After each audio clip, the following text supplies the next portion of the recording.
Hi friends, happy Friday. Welcome into today's 2K cup giveaway.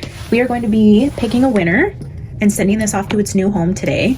In the last video, I asked you guys for questions to do a Q&A with you guys. So I'm going to go through the questions you guys asked, answer them. We'll pull some cards about the questions you guys asked about the case or different cases that we've read on. And then at the very end, I will plug in the link to that video. We'll pull a random comment and we'll see who wins the cup.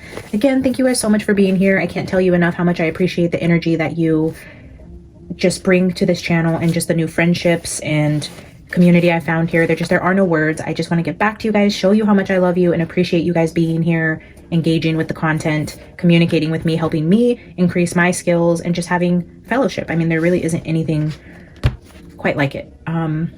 You know, like I've said probably more than a few times, like I don't really have a spiritual community. I was raised very religious and I have a strong religious group, but this does not fall in line with what most people in the religion I was brought up in. You know, so I mean, this isn't something I talk to people out in my everyday world. So being able to come on YouTube and practice what I love to do and then have a community to communicate with and just engage with is really special to me because I don't have that in my everyday life. So thank you guys for being here. Just know how much I love you and appreciate you. And this is all for you guys. This channel exists because of you. I'm here for you guys. I don't do this for myself. I don't stand on any platform. I believe we bring in the messages together. Everybody has something to contribute. I rely on your guys' love and energy to bring the messages forth. So again, thank you for how you contribute and the success of the channel as of today. We hit 2K and I'm so excited. That's such a huge milestone for me. I'm going to do a giveaway every 1,000 subscribers. So at 3K, 4K, 5K, all the way up to 10K, we're going to increase the giveaway in value all the way up to 10K. So keep an eye out as we hit those milestones for future giveaways.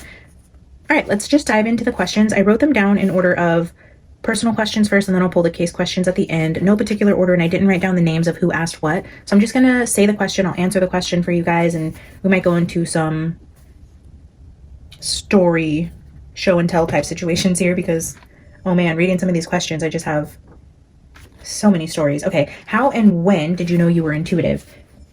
I would say I started to learn that I had something special or what would be considered like a gift probably like early on in high school. There were just many situations that I would find myself in where I would know something bad was about to happen, or I would get a feeling about a teacher or a feeling about a friend. And I was very vocal about it. For example, there was one party we were at where I knew we had to leave.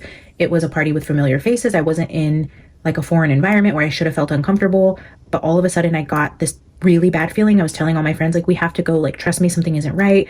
You know, we were all drinking, doing things kids in high school shouldn't be doing, but you know, they were super annoyed with me. They're like, just take her home. Like, what's wrong with her? So I was like, fine, take me home then. Like, but I'm leaving. You guys should leave. And, you know, of course, teenagers, they thought I was batshit crazy. Anyways, I got a good group to walk out with me as we were walking out. A horrible thing happened at that party that night, literally minutes after we left. So they're like, holy shit, like, if we didn't leave with you, like, and I was like, guys, I'm not crazy. I knew something was off.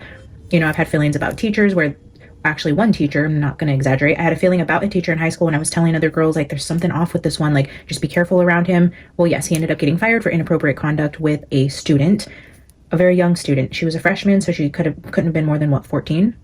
Horrible. So things like that where early on I started to say, like, hey, like, that's weird that I would know that or was picking up on that. So yeah, I would say that's when I started to know there was something special there. I wouldn't say that I fully grasped the idea of intuition and really leaning into those feelings until I was much older. You know, I thought, oh, that's a crazy coincidence, or, oh, wow, it's pretty crazy, I felt that. So I was getting the hints, but I wasn't fully immersing myself in what this could be or really like fine-tuning those abilities. I was recognizing it and not tuning in or practicing it, I guess you could say. So yeah, I would say high school, although I did start a lot younger. My mom would tell me stories of when I was younger and I would just say the craziest things as a young kid. They used to say I had an old soul. I would say just things that were so much older than my time and things that would be so spot on. They were really kind of creeped out. And my mom had a friend who told her that I had abilities when I was really young and asked if she could take me under her wing and teach me like the occult practices. And my mom flipped out, never talked to this friend again. And she tells me the story to this day. She's like, yeah, I had a friend when you were young who wanted to take you in. She said you were special, that you had special gifts. And she immediately cut that friend off. Because like I said, my mom is a very religious person in terms of her faith in God, and that type of any sort of involvement was absolutely evil, and she took that as like some witch trying to take me under her wing. And like, anyways, her and that girl were never friends again, so she kind of shielded me from any of that, I think, from an early age, because that friend kind of made that implication to my mom that there was something special about me. And I think my mom knew that too, because all throughout my childhood, like she says, I would say things like, telling my aunt, be careful on your drive home. And then my aunt would wreck, or telling my mom, at the age of like 2 or 3, when I shouldn't have known, like, we need to stop and get gas. And she would look down and she would be on E, and like, wow, how would you know that? Like, you're in the back seat, you can't see, like, so stuff like that. I would have crazy dreams, and yeah, so she would tell me all the time things that would happen when I was younger. But I think when I started to realize, it was probably high school, when I was out, learning to be an adult out on my own in the real world, and starting to see my intuition really come to life in terms of being validated. Like, you felt that feeling and then that really happened. And I was like, okay. So that's when I started to take note of it. I know that was a long-winded explanation, but in terms of what I'm doing on this platform, I think it's relevant to say, this has been recognized in me from a very small child. I started to get hints of it as a young adult, high school years myself. And then, yeah, so I'll go into kind of where I started to where I am now in one of these other questions, but I'm just going to keep going down the list to stay on track here. Ooh, does tarot reading align with Christianity? In my experience, I would say absolutely not. I would say in terms of Christianity, this is absolutely forbidden. This is considered evil. This is something God frowns upon, encourages us in the Bible not to do. Divination is highly frowned upon in the Christian faith in terms of what the Bible says about it. And then in my personal experience with my own family, my own church group friends, or people I was raised with, in my faith, would absolutely say what I'm doing is going against everything that I believe. And this is why I don't have spiritual friends in this realm of spirituality. I have my Christian friends, people that I relate to from church and I pray with and we do Bible studies with, and I'm in different communities like that. And if they were to know about this, I feel like it would change a lot of my relationships, because although even in the Bible it says not to judge and above all else to show love to one another, this would be something that I feel would outcast me from my religious group. And that really breaks my heart, and is why I hesitated to start this channel. I don't want to lose the relationships that I have, because I love those relationships. And even though they're rooted in religion, I absolutely adore the people that I've become so close with. And I love my faith. I love God. I love the Holy Spirit. I love the teachings. I love the community. And the fact that something like this could take me outside of that, it breaks my heart. But also, I have to go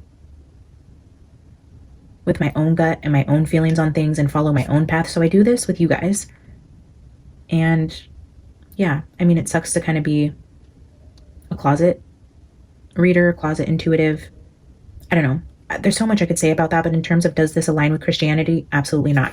I definitely feel I would be outcasted from quite a few of my social groups if they knew that this was something that I do. Why don't you show your face? Well, a couple reasons. One, for the reason I just listed, but there are other reasons also. I would say showing my face would take away from my ability to read the messages, because I'd be too concerned about how I look. Do I look funny on camera? Is my makeup smudged? Am I looking at the camera enough? Am I making eye contact? Am I doing a weird thing with my face? How's my double chin? Like, I feel like there's just so many things that I would be distracted with and not on the message. So with ADHD in itself, it's already hard enough for me to like stay on track with the message. And then if I'm also trying to like look at my face and body language in the camera, because I'm going to be perceived by potentially thousands of people, I feel like it could hinder the message when I'm really trying to tune in. So I also don't want to be distracted. Eventually, I feel like I will be able to just 100% be authentically myself, get on camera, not worry about how I look or who sees me or who recognizes me, and then just do what I feel called to do. But I'm just not quite there yet, guys. So I'm taking it baby steps. I have a hard time getting on camera and articulating my thoughts. So adding the pressure of how do I look on camera while I'm also trying to form words that come out of my mouth to make sense for you guys, while also trying to hear the voice of God, listen to spirit, decipher the cards, and it's just a lot to do. Yeah, and I don't think I'm quite ready to do that yet, but I will share a picture of myself. So here I will stitch a picture so you guys can see at least briefly what I look like. So that is my face there. And yeah, maybe we will do a couple quick mini videos where I show my face, where I'm just more talking to you guys about something, story time, or a quick message, to where I'm not really diving into like an hour-long video, but maybe we'll do like quick 5-minute readings together so you guys can see my face eventually. I would love to do that and become more comfortable with this journey that I'm on. So yeah, in due time, guys. Can you describe what a download is? That's a really good question. I know a lot of intuitives or readers, psychics, however they identify on here, use the word download. I personally, in terms of like the clairs, claircognizance is where I resonate with most, I would say. Claircognizance and clairsentience would be the two clairs that I feel most represent my abilities. And claircognizance is the clear, sudden knowledge of something without logical explanation. So if you want to look into that more, I feel like that will help describe what a download is. It's just something that comes into your sphere of knowledge that you don't have a logical explanation for. Like when I have downloads about like trees and mountains and gemstones and the way that certain things happen, that I have no logical explanation to know these things. A lot of the downloads I was getting, around the Middle East, there's no way I would know these things. I would get a download and write a word out, and I don't know this language and I shouldn't know this word, and it shouldn't match what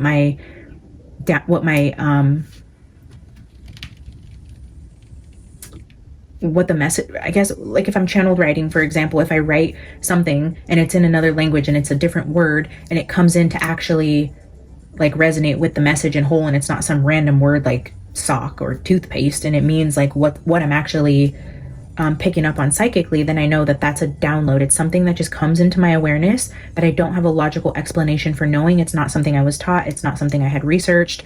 So that to me is what a download is. It's just something that comes into my mind and I just know it to be true.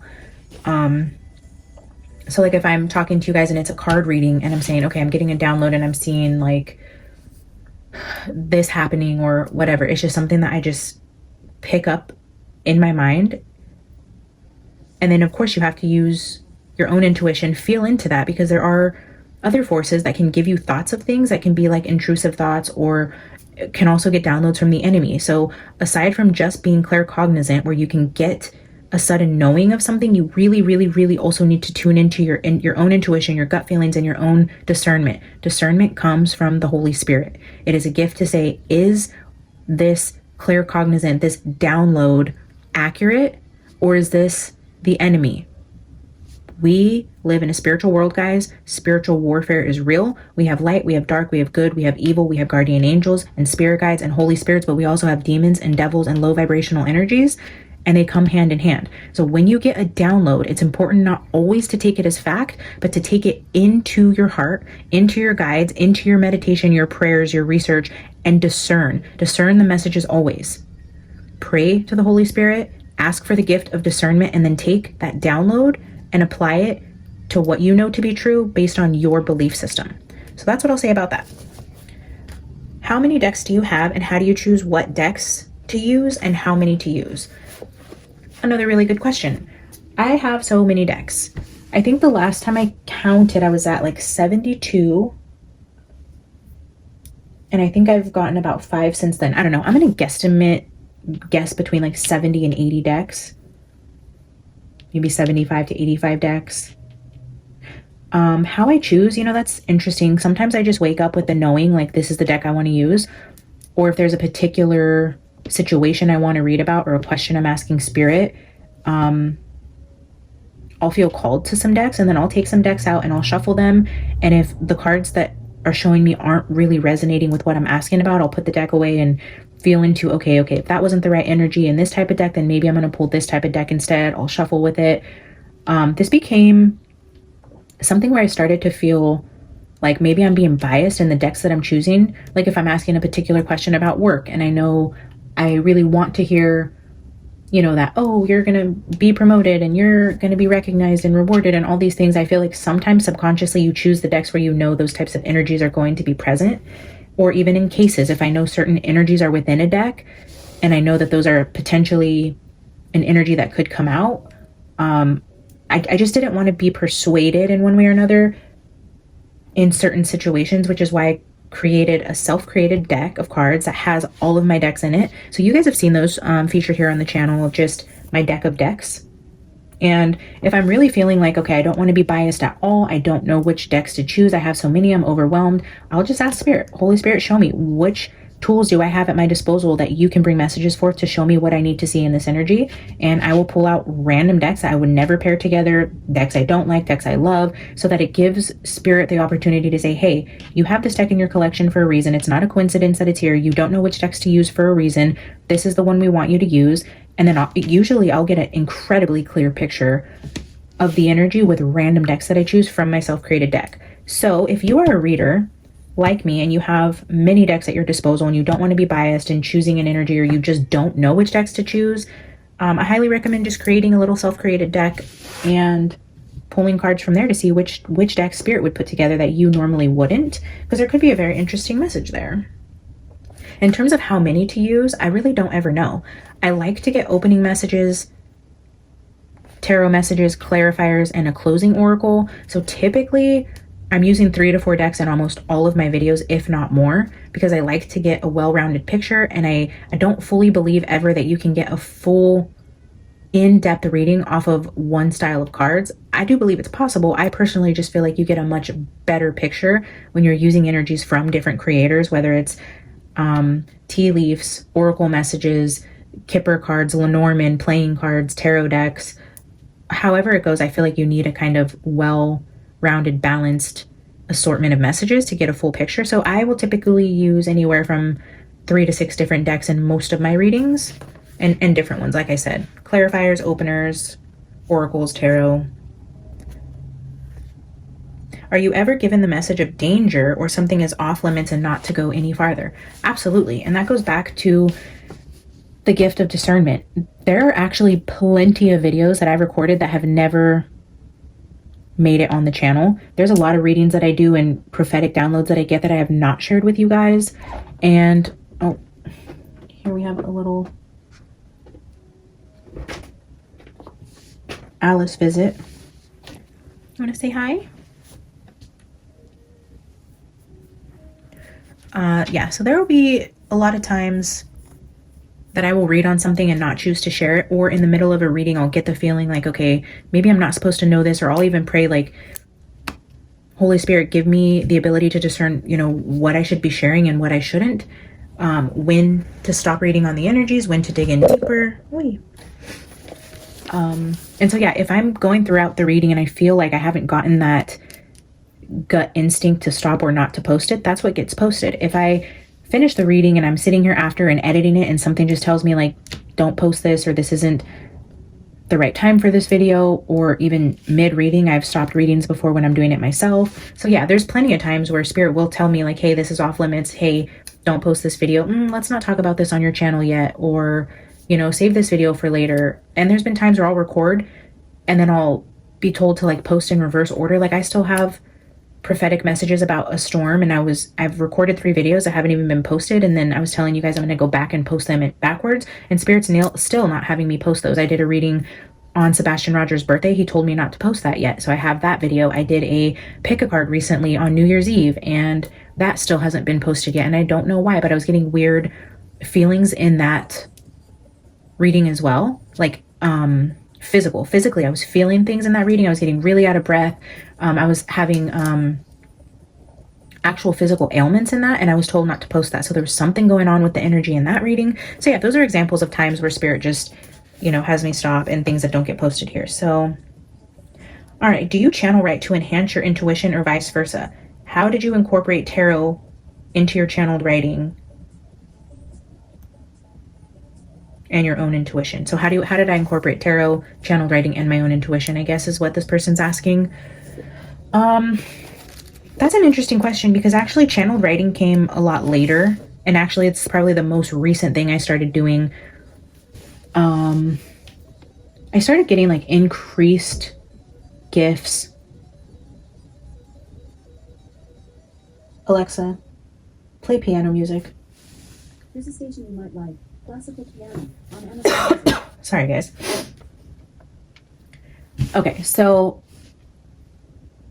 I guess I would say, well, I guess I'll go into the whole process with you guys in the question that asks about the whole journey. So I'll go from start to finish on when this really started to take off for me into what it is now.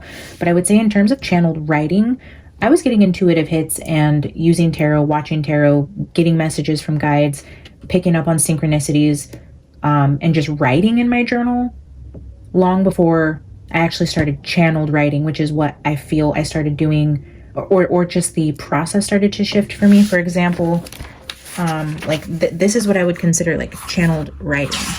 When I have no, so this is channeled writing And, these would be more like journaling my thoughts, right?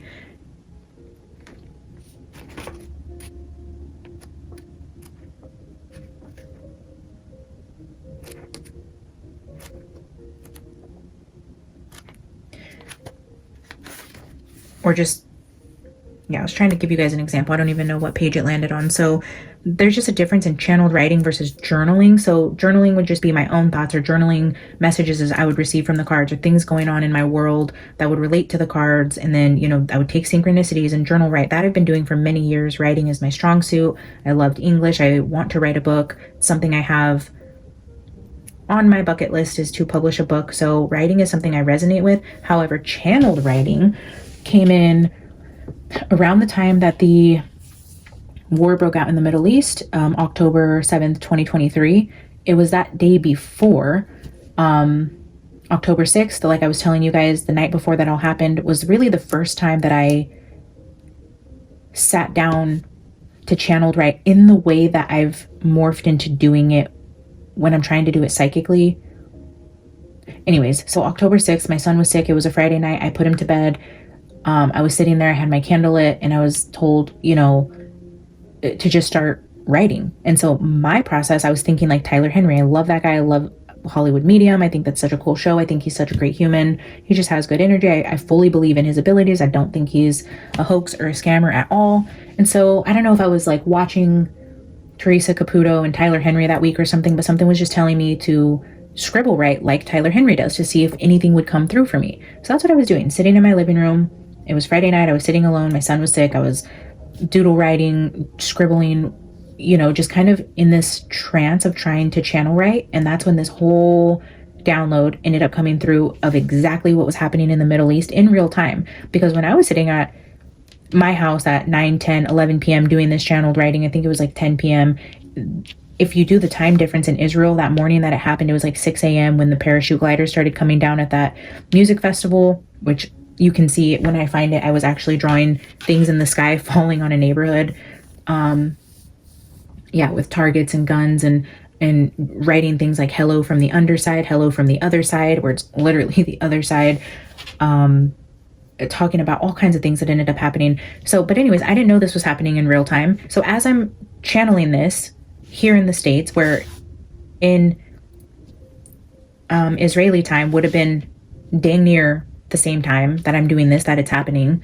After I finished my channeled writing, I was looking at it, and to be honest, I was super embarrassed. Like, what the hell is this? Like, it was so dark and weird. I'm like, I have no idea. Like, is this in my subconscious? Like, and then I started to get a complex, right? Like, what the hell? Like, because if you know what happened in Israel that day, and for me to be sitting in my cozy California house, to be drawing that and thinking it's coming from my own mind, it's like, whoa, what kind of sick twisted shit is in my head, because that's logically what we think when we come out of this trance like state and we look at what we drew. We're like, wow, there's something wrong with you. You probably need to see a therapist.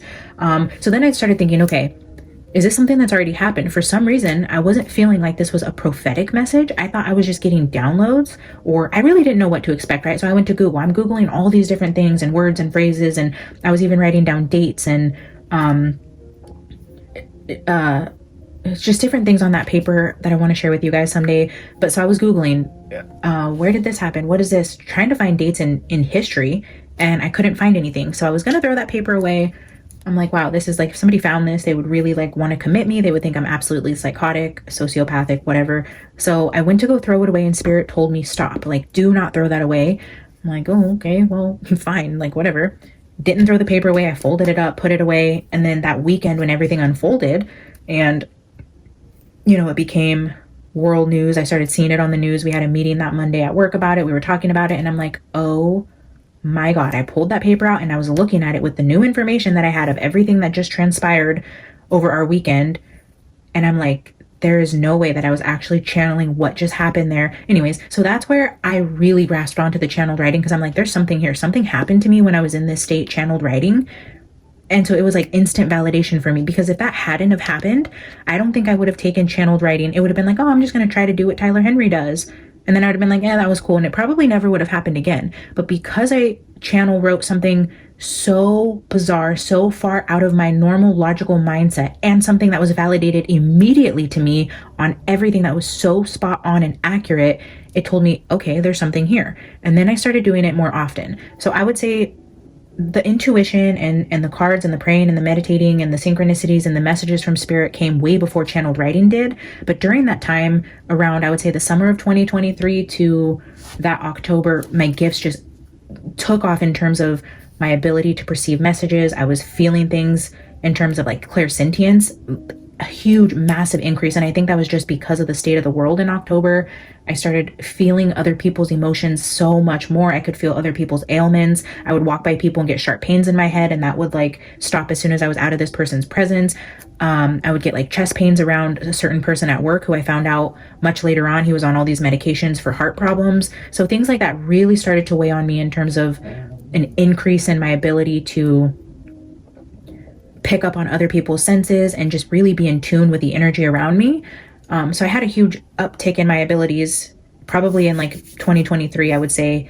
But yeah, many years before that also, just that's when I feel I just skyrocketed into this newfound, I guess newfound techniques that were coming into other things that I had been learning, like the cards and, just regular journal writing, research, praying, all these things. And I started putting them together with really tuning into the energy around me. Like I said, the claircognizance with the clairsentience, I would feel are my two strongest clairs.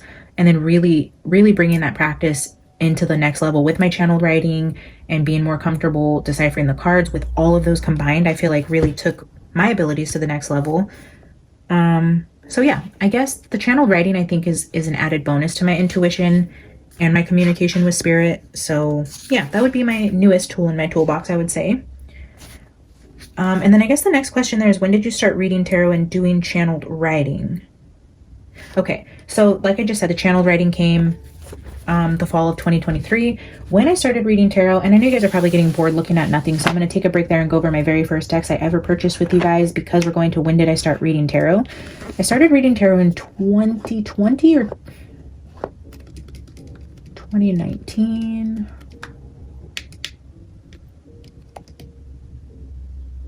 Yeah, I'm going to say 2019 because I know this was pre-COVID.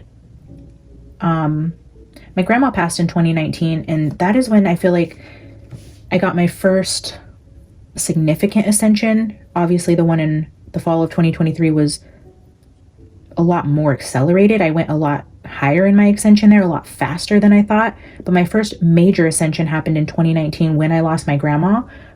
I started getting crazy, bizarre messages and seeing things in my energy everywhere. So before I got tarot as a tool, I was seeing everything in my real life as messages. Everywhere I went was a message. Every billboard, every song, every t-shirt I seen, every person's face I came in contact with, I was getting downloads about everything. And it was so bizarre to me. And that's really when I started to wake up to like my guides reaching out to me and giving me messages in every way that they could. And I started taking it in and saying, wait, why am I seeing this? Who's showing me this? So my grandma kind of started that for me when I knew somebody was on the other side. And then I really started to tune into my spiritual team and them using any form that they could to get messages to me. So that started for me in 2019.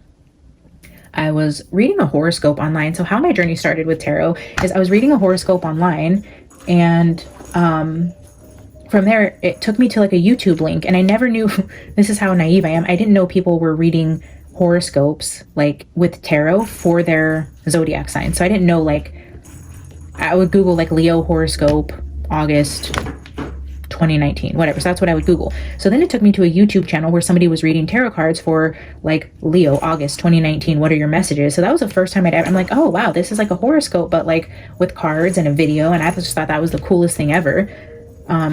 So that's kind of how I got introduced to it. So I clicked on that YouTube video, and then I just started watching like my monthly horoscope from, oh shoot, who was my very first reader that gosh, to be honest, I don't even remember. I would love to kind of rack my brain and remember who I started watching very early on. But yeah, it started there. It was like October 2019, Leo horoscope. And that's kind of where I started watching tarot online. And then I was like, wow, that, I love the whole art aspect of it, the different imagery on the cards, different messages that these readers were able to pull through on these zodiac signs. And So that intrigued me to order my first decks just to see if I could do it or if this was an everybody type of ability. So I ordered my first few decks, and of course, like everybody, I Googled, okay, what decks do you start with? How do you read tarot? Is tarot bad? All these things, you know, which decks shouldn't you use? Are decks evil? Do spirits come attached to decks? Is this going to send me to hell? All those normal Googling things that I did. And of course, when you're Googling where to start with tarot, everybody tells you, which I don't agree with. And I'm just going to tell you guys, they always say, start with the standard Rider-Waite, blah, blah, blah. I'm not the reader that's going to tell you guys that. I don't believe that you need to start with this deck to learn tarot. And honestly, ever since I got this standard deck, it's my least used deck ever because this doesn't resonate with me in terms of the imagery. I mean, I get it. It's a foundation, it's history, and I love it for that purpose. But in terms of my intuition and getting the messages clearer to me, it was never really the deck that I gravitated towards. Other decks unlocked my intuition a lot more than this one did. So I'm not going to tell you that if you guys are just starting out, you have to start with the Rider-Waite and you have to learn the imagery and whatever. But anyways, that's a rant for another day. So I got just the standard Rider-Waite deck. And again, I have this thing where I like to write on my decks. I'm not the person who is like, oh, don't mess up the decks, don't write on them, like don't let other people touch them, don't cut them, don't do this. Like, they're your tools. They are just tools. They are just paper. If you want to write on them, you want to cut them, you want to scribble on them, you want to cut them up, who cares? This is paper. This has no power. This is a card that I could rip up, throw away right now, and there's no power in this card. The card is connecting you to your intuition, your life experiences, your guided messages. It is a tool. There's no power in this card. So, like I said, very early on, I never placed my faith or power in the tarot, in the cards. I never took them as like sacred things that need to be, you know, kept in wooden boxes, wrapped in silk, and, you know, all those things. It's like, it's fun, it's cutesy, it's whatever, but it's not like, you just, guys, don't give your power away to tarot. Do not give your power away to this flimsy paper card. Do not treat this better than you treat your kids and wrapping it in silk and sleeping with it and praying to it. This is a card. It's paper. So yeah, I started writing on my decks, or like you'll see a lot of my decks where I write on them because it helps me unlock my intuition. It gives a personal connection to the cards. So this is my very first Rider-Waite Smith deck, just a standard deck. And I wrote my own keywords on it to help me understand the tarot better as I was researching it. And as you can see, it's in pretty good condition. Some people's decks are, you know, really beat up. This is practically brand new because I really didn't use it much after I first got it. I wrote on it, I shuffled with it. Oh, here I put an outfit on her because I thought YouTube was gonna get me in trouble. And then I seen a couple other people do it and I'm like, oh, let me put clothes on her. This is probably the only deck I would do that in because the other ones I don't really care. But so yeah, I did that there. That was just a recent addition I added to this deck. But yeah, I've written on decks for a very long time, and that's just my personal preference. You guys can keep your decks pristine and beautiful and perfect and never write on them or cut them and whatever, and that's your own prerogative there. But so this was my first deck written on, and then these were my first two non like standard deck. So I worked with this one for quite a while learning the tarot, and then the Psychic Tarot was the one I got that was going to be outside of like the standard Rider-Waite, and then the Animal Spirit was my first Oracle card. Yeah, and this card would give me crazy downloads when I first started. So this is a look at my very first few decks. I got the standard one, the Psychic Tarot, and the Animal Spirit were my very first cards here that I started my collection with, and then I began to rapidly build after I really started to get a connection with it and feel like, okay, this is something I can do. I'm learning to read the tarot. Memorizing the 78 cards was so easy for me to do, probably because of my ADHD, autism. The ability to memorize things like that comes really natural to me, so it wasn't hard for me to memorize the 78 energies. And then after I got the baseline for what does this card mean, how do other people read it, what is it supposed to be saying here, it was very easy for me to take those energies into other decks and then morph it into my own. So I guess if you have a hard time memorizing things, it might be a little harder to start with other decks. I'm not really sure because it wasn't my experience, but these are my first decks, so we'll kind of go through a little faster now. Somebody said they would love to see guided meditation and how to read tarot videos from me. Thank you guys. I will share a quick insecurity with you guys. I hate my voice. I hate to hear my voice on camera. I hate when other people like in the family record events and I can hear myself in the background. Huge insecurity for me. So every time I get on here and I get compliments about my voice, like it just, I have to laugh because I never, ever, ever would have thought that that would be a compliment I would receive. So thank you guys. So the fact that you guys would be even interested in a guided meditation and you find my voice soothing and like to tune into these videos, that's so crazy to me. So thank you. Maybe someday. How do I become a member? I don't know why the member join button doesn't show for everybody, but I was told it's because it's an Apple issue. If you have an iPhone, it's not going to show on some devices. So yeah, unfortunately guys, I'm still working on that. If there's anything I can do about that, I'll keep looking into it, because I've seen the join button on some accounts, and then there's other accounts where I'm an Apple user. I don't see the join button on some people's memberships. I don't know if it's a me issue or an Apple issue or a YouTube issue, but not everybody sees the join button there. So I don't really know how to answer how to become a member if it doesn't automatically just show up for you guys. Who has been an influential figure or mentor in your spiritual journey? Oh, I guess just the early readers I started watching, the readers that would start reading on things outside of love readings. I started to see that the love readings were so repetitive, and I would look for readers who were more resonating with me on my spiritual journey, and people who would just read on more collective style readings really inspired me in how I read, because I realized you don't have to have a love reading or a career reading. You can literally just read the energy that can apply to the masses, which San does beautifully. I will mention her again because I just love her so much. Her messages are just unique in the fact that she can read the energy as just the energy. Like, she doesn't say, this is a love reading and in your career, this person, that, and or, you know, she doesn't put it in a box. She reads the energy and leaves it completely open-ended. And you, in your imagination, can place yourself in this story for the situation you're coming to and take out something from the message. That, I feel, is so incredibly difficult to do, and not a lot of readers have that ability for us to put ourselves in the story and pick out what we need from the message. I also love Cindy from Awakening to Spirit, the Quantum Queen. I watch her a lot. She does the same thing where she can kind of just read the energy and you can kind of place yourself in a situation there. I just love how she incorporates quantum physics. I wish her energies were longer and she would go into depth. I feel like she has ADHD, which I don't mean to diagnose her, but I feel like she has the same problem like me with staying on track with a message, and she kind of goes left sometimes, and it's hard for me to follow sometimes and bring it all back together, because she does little side tangents sometimes, and then I feel like it never makes its way back into the original message. And they're just really short readings, like 15, 17 minutes. And I just wish they were longer and she would really go into more detail about the energy, but she does them quick. She does once a week zodiac readings. So Quantum Queen, check her out. I love 13 Moon Tarot.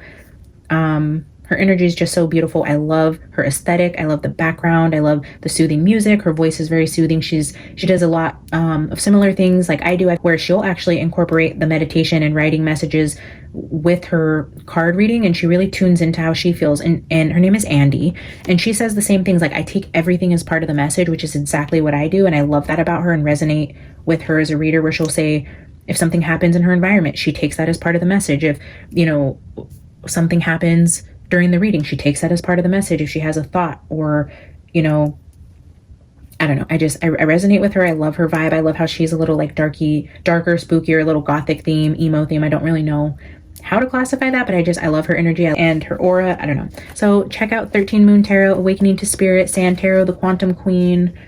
Menopond, I mean, he's very generic and just reads the cards as is, but he's very consistent in posting. He's no bullshit. He's very encouraging and usually has an upbeat message and doesn't really go into the doom and gloom and the whole your ex is coming back and twin flame BS. He just reads the cards as a tarot reader. And so I have enjoyed him throughout my journey.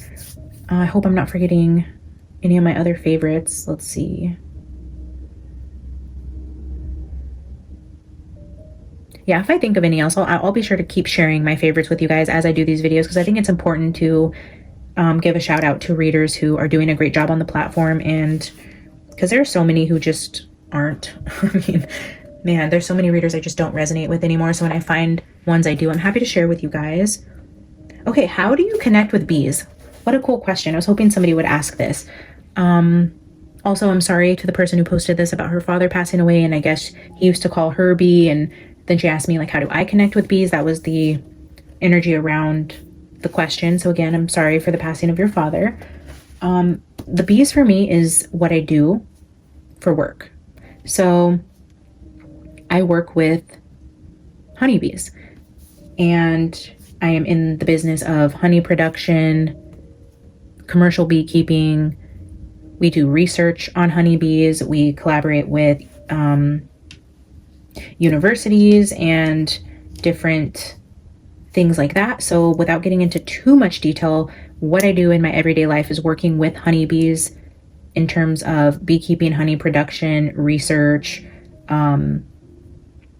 all those things. So very, very in tune with the honeybee world, and the incredible spiritual nature around those creatures is just absolutely incredible. And if you guys ever have the ability to get in a bee suit and go dive into cracking open a beehive and studying them, I highly recommend it. It's so soothing. Yeah, so that is how I connect with bees. Okay.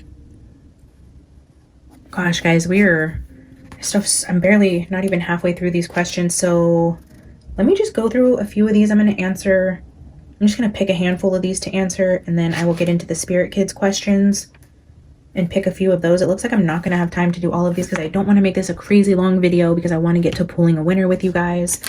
And then in future videos, the questions that I haven't answered, I'll pick a few to answer before I get into the message for those of you who are curious if I didn't answer your question. But let me just scroll through here and pick a few more. Do you have a loved one on the other side who you're able to communicate with? Like I said, oh my gosh, I have so many people on the other side, to be honest. So many people. The closest one to me that's on the other side that really affected me was my grandma, and she passed in 2019. However, I don't communicate with her. I feel like she brought in my spirit team, which started the journey that I'm on, and I feel like I started to hear from my guides, her included, more on a, I don't know, like symbolic messaging system. Like when you start taking synchronicities in your life as messages and tuning into the subtle ways that your guides and your ancestors try to communicate with you. I feel like it started when my grandma got to the other side.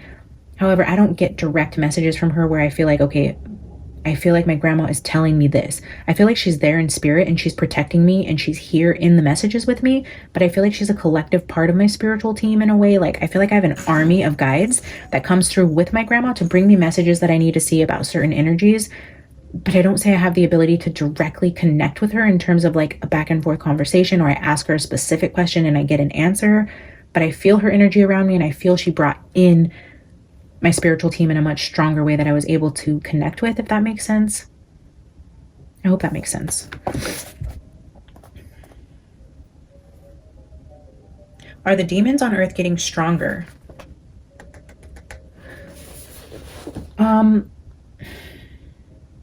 How to answer that? Demons are incredibly powerful on the earthly plane.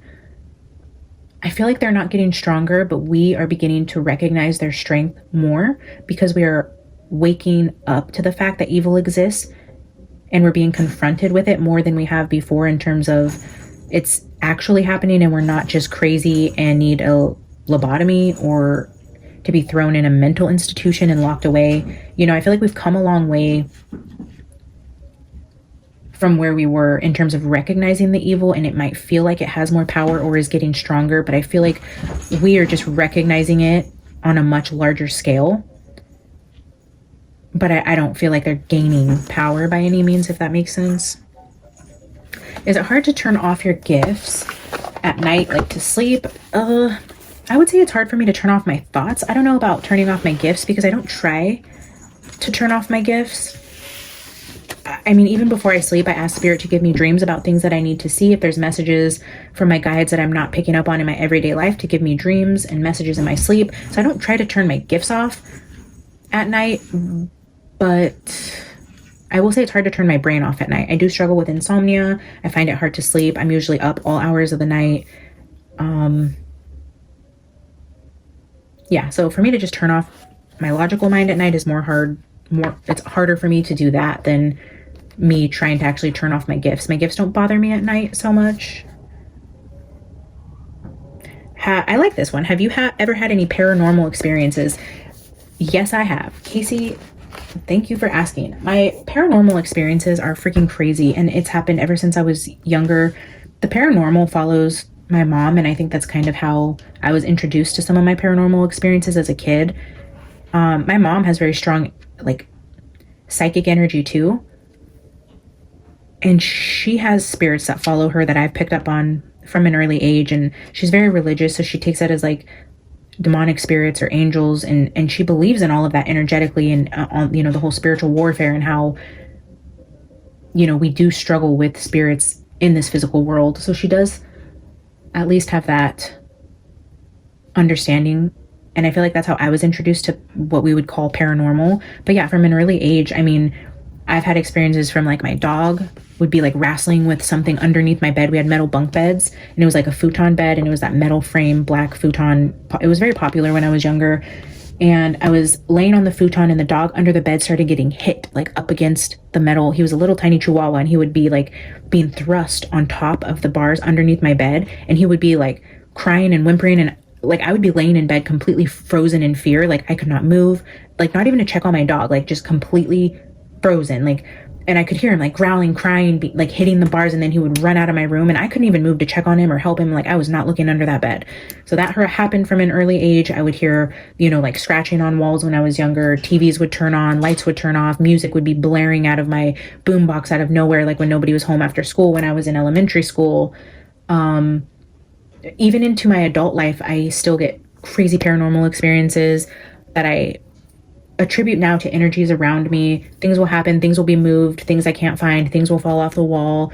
Not so much scary things, I would say, to where like I feel like ghostly energy around me that spooks me so much, more just like energetic things moving to get my attention.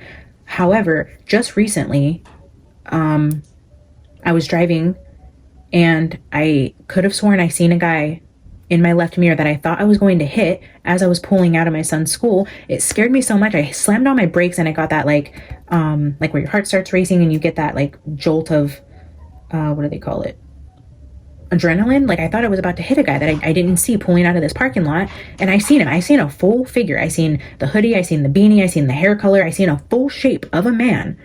And when I looked again, there was nobody there. So that happened just recently. That's the first time that has like manifested in an actual shape of a person, which was so crazy to me, because usually I hear things, I see things, it's energetic manipulation, but this was actually, it was a person that I seen. I slammed my brakes. I looked again. Nobody was there. That was very weird, because that was not like I seen something out of the corner of my eye, or I, you know, mistaken the street sign to be a person and I like jumped. I was scared. No, I seen the whole ass person and there was not a person there. So that's a paranormal experience I had recently. So crazy. I know. Let's see. I'll answer a couple more and then get into some card pulling with you guys.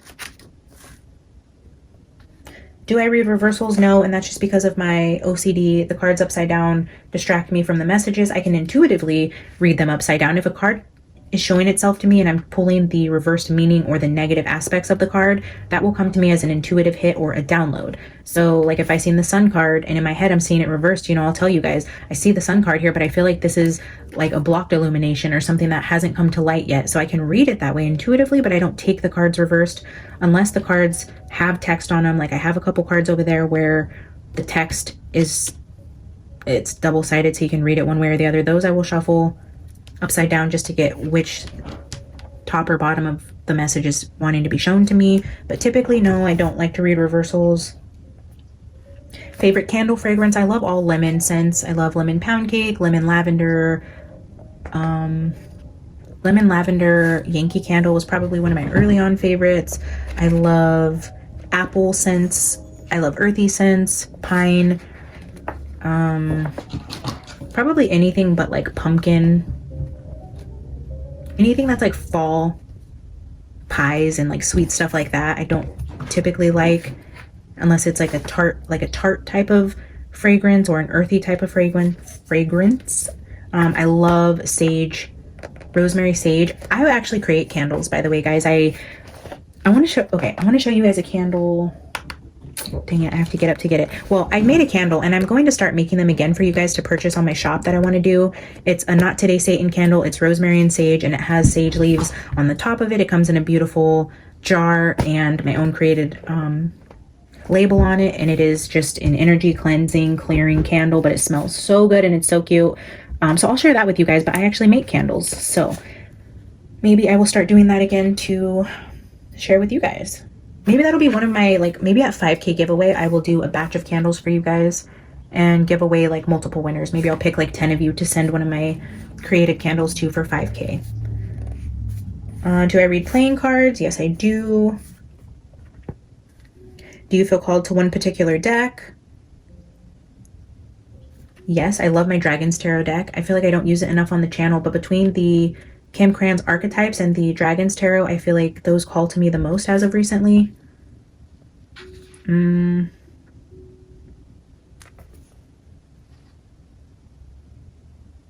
How old are you? I am 34. I have one son. I'm from California. I work with bees. And I am a Christian who loves God, the Holy Spirit. I love tarot. I love you guys. And we're just finding a way to bring all this together for my own little community here. So those are part of the questions I'm going to leave. I'm going to pull out some of the decks with you guys now. I will answer other questions that I didn't have a chance to get to. So if I didn't get to your question, I'm sorry. I wanted to share these with you guys. I found these, like, I think these are like makeup acrylic caddies for like makeup. But I put some of my favorite decks in here. Like, these are my favorite Halloween-ish type decks. We have Edgar Allan Poe, Trick or Treat Tarot, Zombie Tarot, and Shadowland in this little caddy. And then here I have my elements. So these are some of my favorite decks in terms of when I'm trying to pull elements. The Dragon Tarot I use as my fire element. The Mermaids for water. The Everyday Witch for earth. And then I have my Bee Tarot for air. So we have the 4 elements in terms of my favorite decks that relate to the element here. So I'm going to use the elemental decks today for messages about the cases. So now we're going to go into part 2 of where you guys are asking questions. And I'm only going to pull a few of these, guys, because the video is getting kind of long. So I will pull a few of the spirit baby questions to see what the energies have to say. So let's do the Dragon Tarot for Sebastian questions, and then I'll pull some summer questions with a different deck.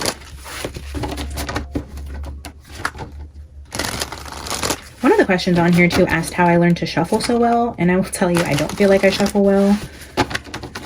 I do prefer, you know, this type of fountaining as opposed to this type, only because some decks are really hard cardstock and don't shuffle that way as easily.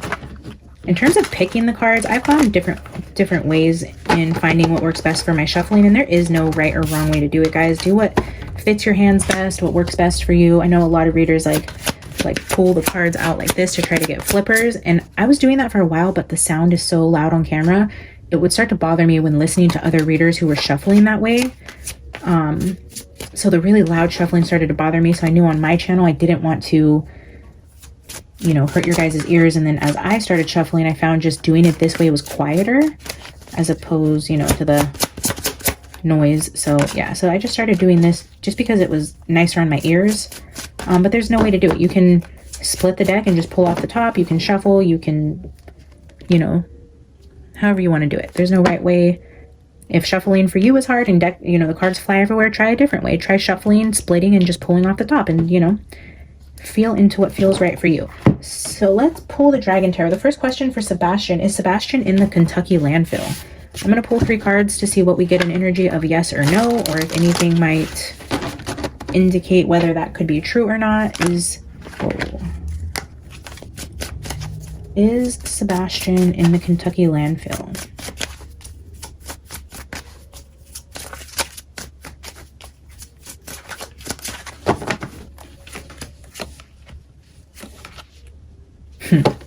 Absolutely not. Spirit just told us Sebastian's in water. Look at this. Ace of Cups. Look at this dragon pointing to the water. And then look at this Temperance card. In a cave surrounded by water, pouring water into cups with the turtle. The slowing down of the water. Go back and watch my Sebastian Rogers playlist and tell me how many times the slowing down of water comes into Sebastian when asking where is he or when he'll be found. So in terms of the Kentucky landfill, this is telling me water. The fact that we got all water cards in what I consider to be my fire deck is very telling. I didn't use the mermaids because I knew it's heavy water symbols in there. And I know I believe Sebastian's in water and I don't want to be biased to the energy, but the fact that we got all water from my fire deck for Sebastian tells me no, he's not in the Kentucky landfill. Great question. Thank you guys for asking about the spirit kids. I'm most excited about this part. I love to answer your guys' questions. Let's see. Will we ever find Sebastian?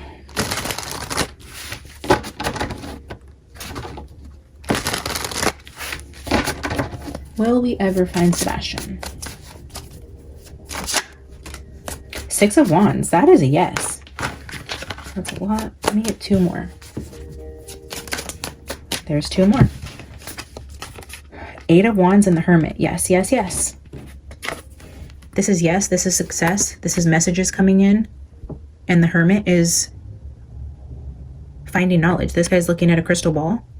Looking into the future, I feel we will find Sebastian, and probably very soon. This is both fast-moving energy, and this is about finding something out, gaining knowledge, usually from internally, you know, going inside to get answers from yourself and not so much the outside world. But in terms of this card representing finding things out and success and incoming messages, I do feel like he will be found. Oh, and look what is here flipped out that I didn't even notice. The Universe card. I feel like the universe is going to give him up. Like if he is in the world, this is the World card. If he's somewhere in the earth, in the waters, in the rivers, in the lakes, underground, I feel like literally the earth is going to provide him supernaturally. And I have said this from the beginning in earlier readings of Sebastian. I do encourage you guys to watch the playlist. It all comes together. But yes, I feel like the world, something, Mother Nature is going to produce Sebastian. And the Tower. Shocking revelation. All right, guys, let's see. Was Sebastian's disappearance an accident or a planned event?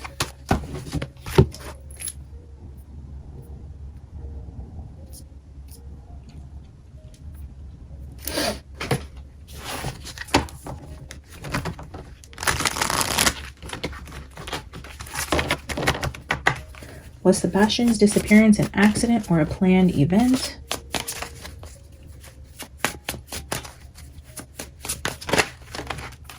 Oh, 10 of Swords.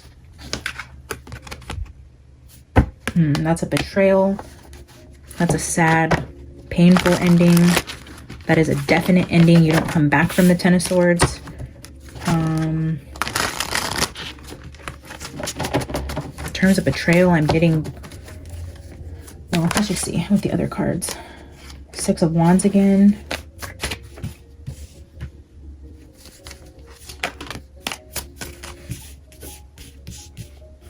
Three of Cups, 10 of Wands, and Temperance here. I'm going to put them back and get one more card. But again, with that energy of 3 people collaborating on this ending, a successful ending to this burden that they believed Sebastian to be. You get one more card, Spirit. Was this an accident or planned? 6 of Pentacles with 6 of Wands.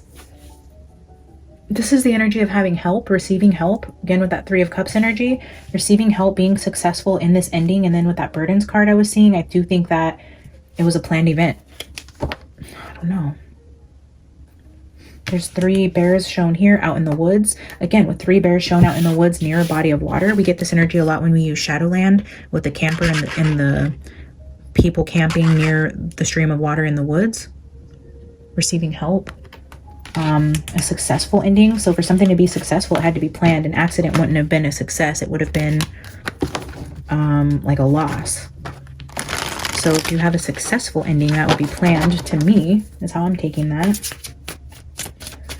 Is Sebastian buried in a box near Hendersonville or Drake's Creek? All right. Is Sebastian in a box near Hendersonville Dog Park or Drake's Creek?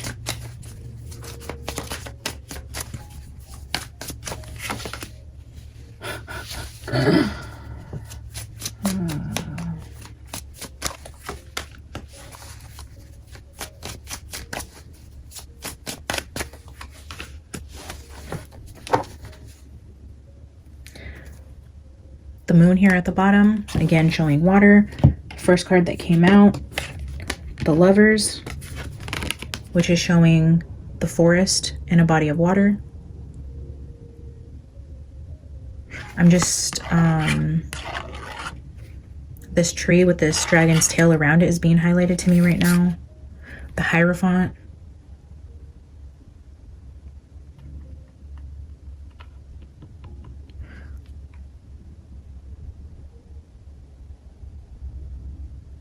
Getting with the Hierophant energy of elevation change.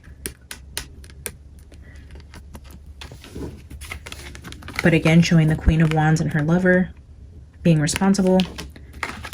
The Hierophant with the lovers and the Queen of Wands is telling me a marriage. So Chris and Katie, the marriage with the Queen of Wands, which would be the mother. And then again, I'm just seeing the water here. Something about an elevation change or a change within a commitment. But I know the question is he in a box? I mean, this is giving me box type of energy. Let's get one more clarifier. I do feel like he's in the woods near water, and maybe they have like a specific tree that is going to be a marker to find him if they ever needed to say he's here. They know by like a tree marker or something, or he was buried near a tree next to water or something like that. That was the Two of Cups I just flipped over. I'm going to get a clarifier. Is he in a box?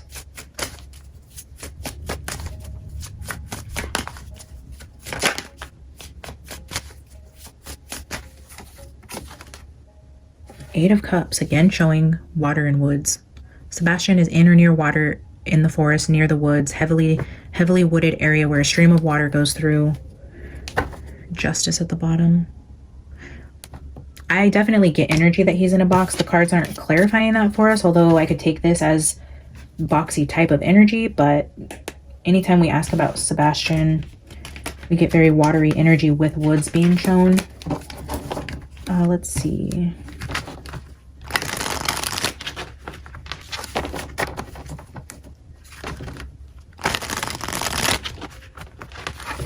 Did Sebastian leave his house alive? When he left his house the night of the 25th, was he alive? Did he leave his house alive or unalived?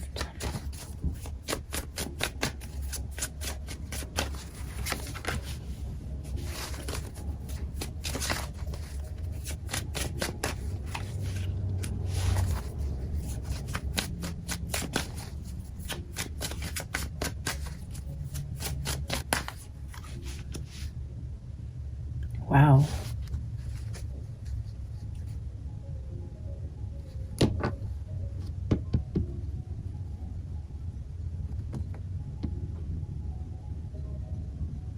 Wow, that's... In this energy, what I'm pulling from the cards is he left alive.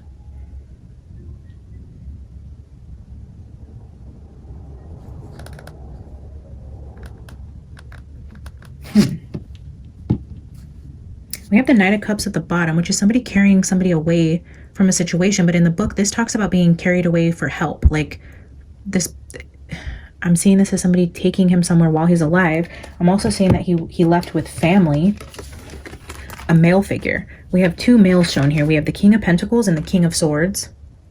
Again, showing me this king near a tree, but this is talking about an elevation change. So I'm seeing again, like a higher elevation near a tree in the woods, and he left with family, but I'm seeing that he left alive. What's under the Knight of Cups? Yeah, the Seven of Swords. He was taken in the night, but I feel like he was taken asleep or drowsy or drugged or, you know, to where like he would have needed to be carried, but he was carried out, but he was alive. Wow. Yeah. And then the Three of Wands under that, which is going on a journey. And Six of Swords under that. Yeah, he definitely left. He was taken somewhere else, probably by boat, maybe by water, definitely away from his home with a male, but he was alive. Fascinating. Okay, and then the last question here is Sebastian now in water.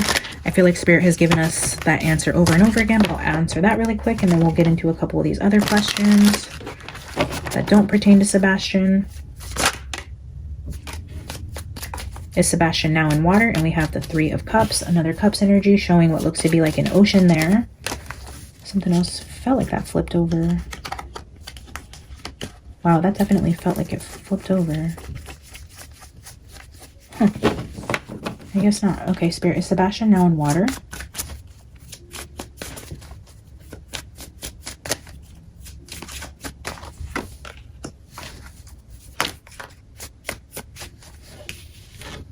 Four of Cups at the bottom. Three of Cups came out first. We have the Seven of Swords. The Nine of Swords, the Wheel of Fortune. Potentially hiding in water, and somebody is really stressed out about it, having sleepless nights. They're tormented by this. And I feel like the wheel is changing in terms of us finding him. Ace of Swords, Four of Swords.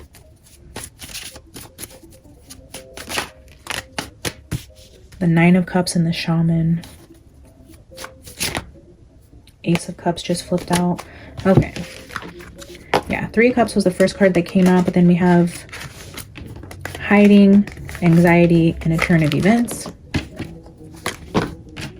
right, I'm going to put the Dragon's Tarot away. We're going to answer a couple questions about summer.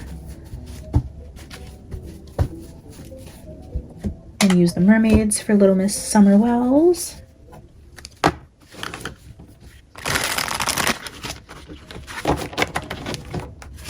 If you guys are watching this whole video, thank you. I know this is so long.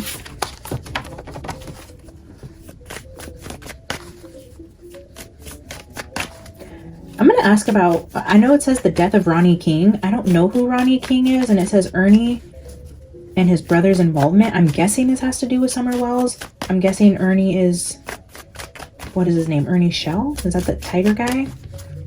Something about Ernie and his brother and a Ronnie King. I don't know. I don't know much about this energy, so I'm going to pull 3 cards and I'll let you guys know what I'm feeling from the cards. But if this is your question, maybe the 3 cards will make more sense to what it is exactly you're asking about. Spirit, can you tell us about Ronnie King, Ernie, and his brother's involvement?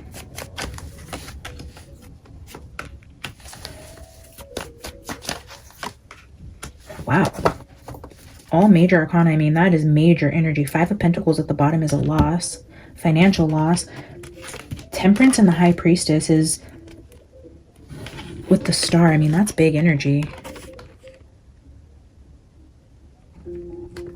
Being very deliberate and careful about your secrets, who you share them with. I feel like there's something going on here that was a very tight secret that ended up getting out. Somebody knows something about a secret that they took extra precautions in keeping secret. I don't know what this relates to or who Ronnie King is or how he died, but there's something about a secret getting out, like a betrayal, or somebody knew something, opened up to somebody about something that was very delicate, and caused like a betrayal. Somebody was on the outside, like, I can't believe you would tell somebody that, is what I'm hearing. Yeah, and then I'm seeing somebody drinking here, like, get away from me, like, I can't believe you would tell them my secret. Somebody felt betrayed. There was something that was trying to be hidden or kept secret. I don't know what that energy is. If you guys know or have any thoughts on that. But 3 major arcana, that's big energy there, guys, with Ernie and his brother's involvement. All right, let's see. Will there be justice for Summer? Spirit, will there ever be justice for Summer?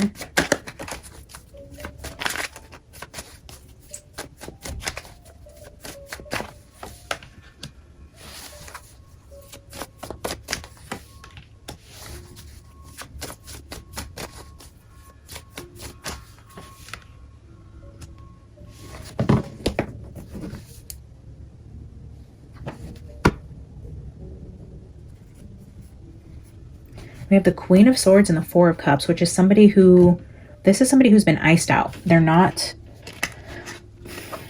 I mean, this is definitely giving me like cold case energy. I can't really explain that to you guys, but this is like cold case to me. And then this is like somebody not looking at like the case details anymore, or they're not, I don't know. With Temperance here, I feel like the energy isn't, they're not putting the same amount of energy into the case anymore, and it's getting cold. The case is getting cold. And it's like, we're here, sad, upset, wishing we could find her, and she's like, I'm right here type of energy, but we're not seeing it. I don't know. Let's get a couple clarifiers, because it almost feels like it's going to be cold. I don't know that Summer will ever get justice or be found in this energy. I don't know. Let's get 2 more cards. Will Summer ever get justice? 5 of Swords. 2 of Swords. The cards are telling me no, guys. I mean, the energy could change. 6 of Cups is giving me multiple children, a lot of cold cases, cases that won't ever be solved. Summer and other kids who lost their innocence. I don't know. That's what those cards are telling me, guys. I don't know that that is true. I hope it's not. The energy could change. We'll continue to read on that. But those cards were telling me no. Let's see.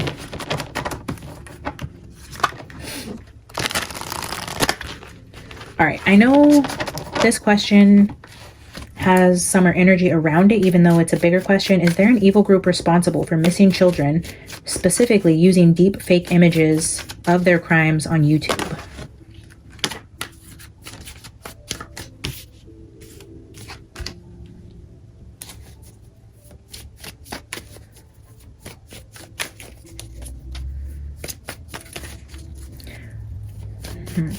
Knight of Swords, the Moon, and Six of Pentacles.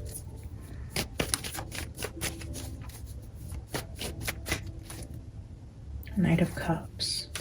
Is there an evil group responsible? I'm going to shuffle these back in while I really try to meditate on this question and how I want to ask. I'm going to ask it this way. Tell us about the evil group responsible for missing children, and then I will ask about the deep fake images, because we do know there is an evil group responsible. Let's see what Spirit has to say about that group. Tell us about the evil group responsible for a lot of the missing children. Tell us about the group and their energy. Tell us about one of the groups. I know there's probably multiple. Can you tell us about a group of evil that is responsible for missing children? The Hermit. They work in the dark. They work underground. They work in secret. Page of Pentacles with Six of Cups. There's children. Two of Swords.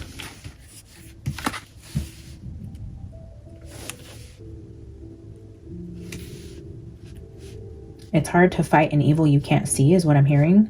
With this lantern going underground in the dark corners of the world, it's hard to actually fight this beast if you can't find them. They're hidden because it's harder to fight. And yes, here is innocence and children being shown here. Can you tell us a couple more things about this evil group and children going missing? The Four of Pentacles, greed. Makes a lot of money. There's a lot of money in selling children. Ooh, Eight of Swords. Yeah, here's the two innocence card with the children and then being taken, tied up, held hostage, trapped, imprisoned, sold for money to a secret underground organization that can't be fought if you can't find it. Let me ask about deep fakes and if they're using deep fakes online on YouTube. This particular group that Spirit is highlighting. Spirit, can you tell us the energy if they use deep fake images of their crimes on YouTube? Can you confirm or deny this? The whole deep fake conspiracies. Three of Swords. Ooh. The Magician, the Two of Pentacles, Four of Cups. Yeah, with this Magician and Two of Pentacles, I'm just going to say, yeah, I do believe there's a potential for deep fakes. I would also say use your discernment. Not everything is a deep fake, and some people are not giving you guys accurate information, and some people are suffering psychotic breaks, and it's very evident in their videos. So use your discernment. Be very cautious about what you believe, but I do believe there is energies that are manipulating situations to put on a show, to present things that aren't what they seem, and that would break your heart if you knew the truth. And I do believe Spirit's telling us deep fakes do exist, but please use your discernment on what you're believing, because not all of it is true and not every creator can be trusted.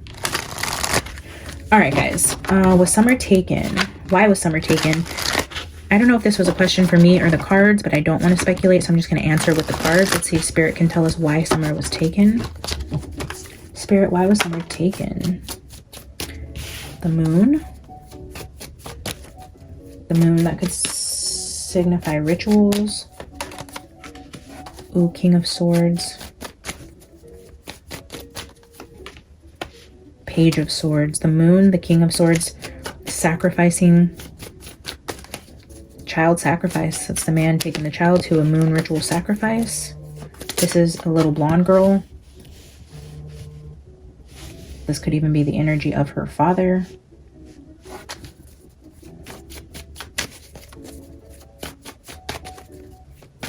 Or at the hands of a man with a knife. There's a Six of Cups, the Innocence card, the Death card, ooh, and the King of Cups. Yeah, she definitely died at the hands of men for some sort of sacrificial ritual. is what I feel the cards are telling me for why she was taken. Let me get one final card. Queen of Pentacles. For financial security, some sort of material gain. Or potentially money coming to the family. The King of Swords and the Queen of Pentacles in terms of people believe she was sold. Sold for potential sacrificial reasons. Let's see. All right, I'm going to get the Everyday Witch Tarot and ask a couple questions. A couple random questions here. I'm going to try to wrap this up, guys. I don't want to make this video much longer than an hour and a half. That seems so long. I still need to do the winner, announce the winner with you guys. Okay, I'm dying to ask this question. Was Nicole Kessinger involved in the murders in the Chris Watts case? Was Nicole Kessinger involved? Whoa, cards want to talk about that. Oh, Four of Swords. Eight of Wands. Ace of Cups. I feel like I'm going to get 2 more cards with this because I really wanted to tap into this energy. Maybe I'll do an actual video on this because I'm dying to know what Spirit has to say about her being involved. The Eight of Wands and Four of Swords is giving me the energy of she was in communication. Page of Cups. Oh no, that's not what I wanted to see with that energy. I was going to say I feel the energy of her like communicating like from her own home in bed, talking to him while he was doing this, like encouraging him with this Ace of Cups card, like reminding him of their love or how much she loves him or what he needs to do for them to be together. But then with this Page of Cups sitting here, it's giving me the energy of like the sleeping children.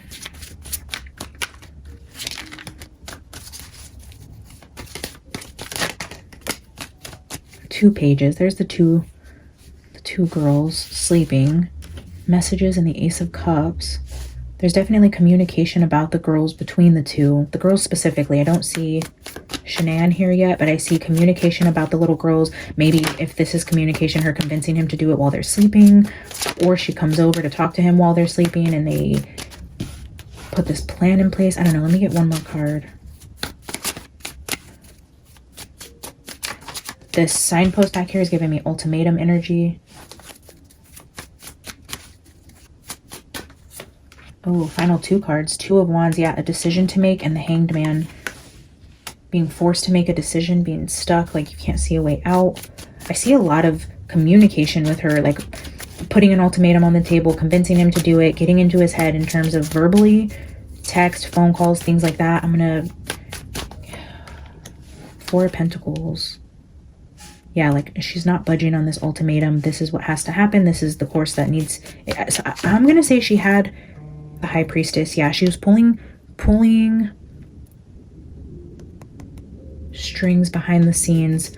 She was emotionally manipulative and planting things in his head. She was definitely getting to him psychologically, but I don't see her actually there. Not yet. I will do a full read on that, guys. That's just a very quick energy pull for that. Let's do an actual reading on that sometime. Maybe tonight. Maybe tonight when I get home, we will read on Chris Watts and Nicole Kessinger. All right. Who is the 3rd child with Summer and Sebastian? Spirit, can you give us information about the 3rd child in the Tennessee 3 when you were showing me Summer, Sebastian, and a 3rd child, which I believe to be a little boy younger than Summer? Can you give us information about this kid? The Empress. This person is pregnant. I'm seeing a blonde woman. Oh, Queen of Wands. Okay. Heavy mom energy around this 3rd child. A pregnant woman. Again, I'm seeing the love for animals. Some sort of charity work is coming to mind again. 8 of Wands. A mother who travels a lot for work.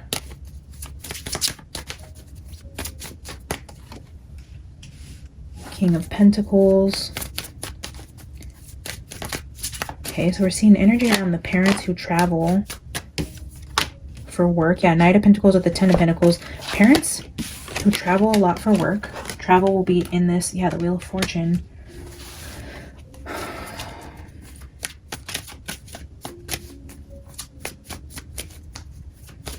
A wealthy family who works hard, travels a lot for work. The Empress The Empress with the Ten of Pentacles and the King of Pentacles, a very well-off family, which I've been getting from the beginning. That energy with the Wheel of Fortune is like gambling or some sort of risk there, or somebody losing their job. It's a turn of events. It's karma. It's the karmic wheel. Somebody losing their job, losing this sort of status, this Ten of Pentacles status. Two of Wands and Seven of Wands. Being pushed up against a wall, accused of something, let go from an important position of power. I do see a lot of money here. I see hard work. I see respect. I see karma. Nothing about the little boy. This is all about their parents. And I do feel like their parents will be somebody impressive. With the Empress, the Ten of Pentacles, and the Wheel of Fortune, I feel like they will be high status parents. We're going to recognize the third child by who the parents are, I feel like is what Spirit keeps telling us.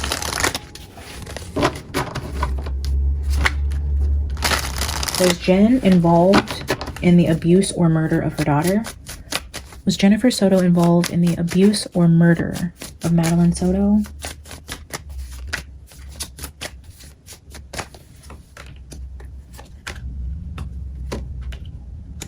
Knight of Wands, Seven of Wands, and the Empress.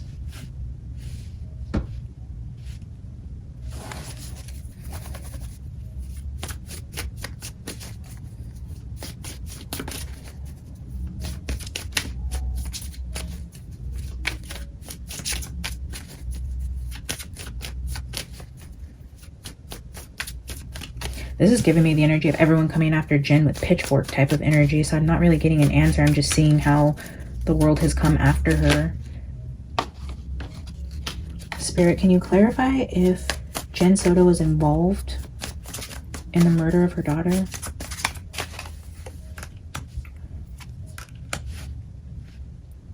Ten of Wands, Two of Swords. This person is blindfolded. I don't feel like she was aware, but she carries a heavy burden for not knowing. That Ten of Pentacles. I don't know how I feel about that, because I know what Spirit was telling me about that.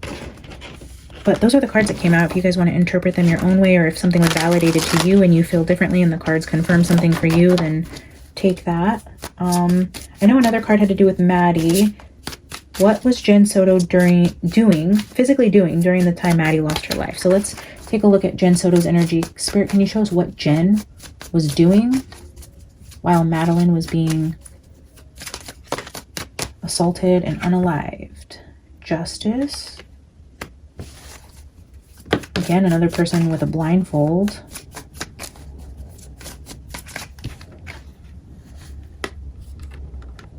Ten of Pentacles is coming out again. The High Priestess is secrets. But this blindfold, I'm seeing like peeking. Like, that's giving me energy of like pretending not to see, or choosing not to see what's going on in your home. Having suspicions but turning a blind eye.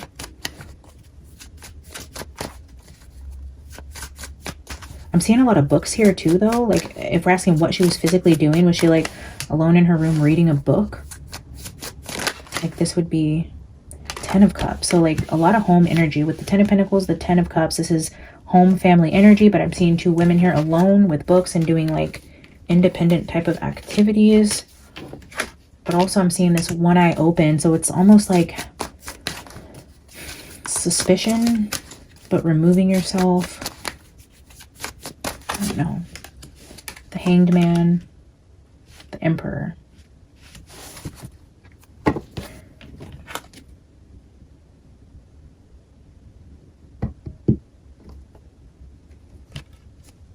This is seen from something from a different perspective. It's like almost like in hindsight, she can see everything that was going on that she wasn't wanting to see during the fact. And it's like seeing the Emperor from a different perspective, looking back on things that were going on in the home.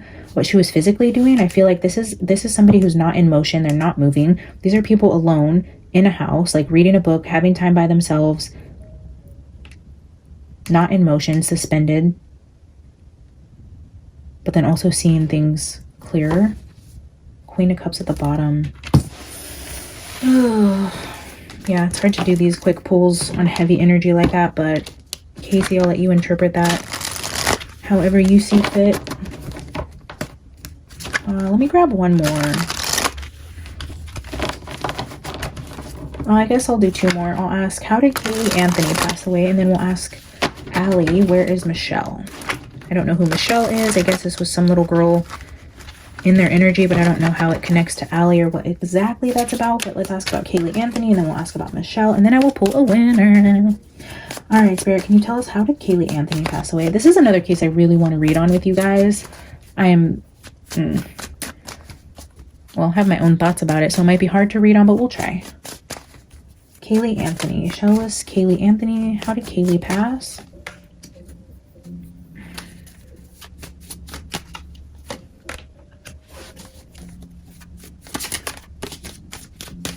I'm also feeling like this isn't the deck to read about Kaylee Anthony. So there's that 10 of Pentacles again, which what I'm gathering from the readings we're doing is talking about like the family home.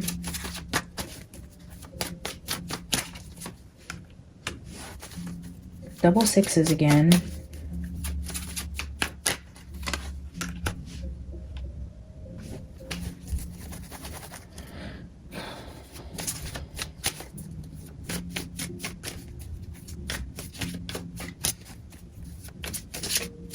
With the Six of Wands, this is definitely energy of like celebrations and recognition and like being center stage. So somebody, if we're talking about her mom being very attention seeking and needing to be center of attention, going out partying, this would be showing Kaylee as like a burden to her.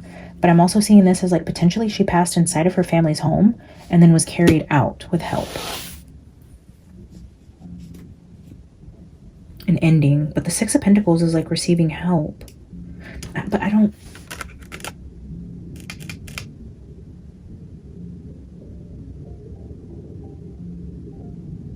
know who would have helped her. But I do see a burden here around socializing. I do see the family home here. I see help and I see a final ending. I don't know. I think that one's going to need a different deck and a longer message. So Casey, I believe that was your question. I will look into that on a whole separate read because I'm super interested in that energy as well. All right, let's ask Allie, where is Michelle? Again, I don't know who this is, so you guys will have to look at the cards yourself and interpret the message and what Spirit is trying to show you guys. Spirit, can you show us where Michelle is? Where is Michelle?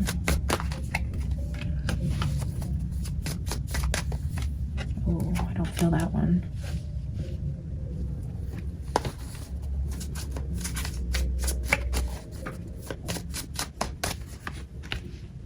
Wow.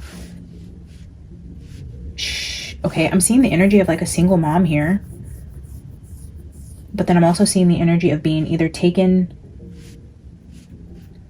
from her mom. If Michelle's mom was like a single parent, I'm seeing her being removed or taken away from a situation. The Nine of Pentacles could be affluence, but I also see this card particularly as France or somewhere very different than anywhere in the US. That was the Four of Pentacles. So a lot of energy around money as well, like a greedy woman with that card that hit the ground, somebody who was selfish, had a financial motive for whoever Michelle is to be taken somewhere else. Oh, why are these cards flipping over like aggressively? I feel like there's a lot of energy that wants to be talked about here with whoever Michelle is. Temperance, the Page of Wands also talks about going on an adventure here. Temperance.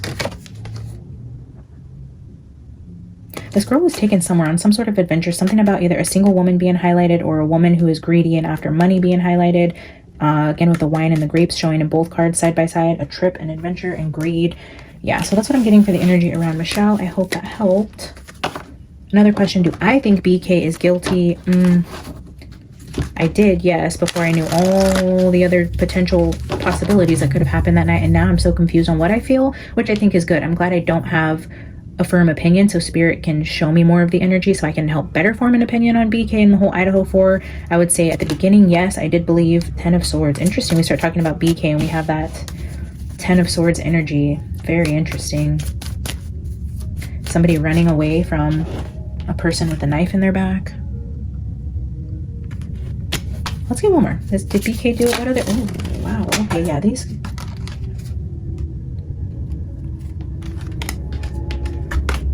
I don't know what the deal is with these cards, guys. I think I need to put these away. They're just flying everywhere. I have half the deck on the floor now. So in terms of do I think he's guilty? I did. I don't know how I feel now. We'll see what Spirit wants to tell us about that. I'm a completely open book. I'm willing to think I was wrong and think something else if Spirit wants to tell me something different. I didn't have a reason to think he wasn't guilty at the beginning, but there is crazy weird energy around that. So that is the Q&A for now, guys. I know I skipped over a ton of questions and it's a really long video, but let's get into picking a winner for you guys. All right, let me get this ready.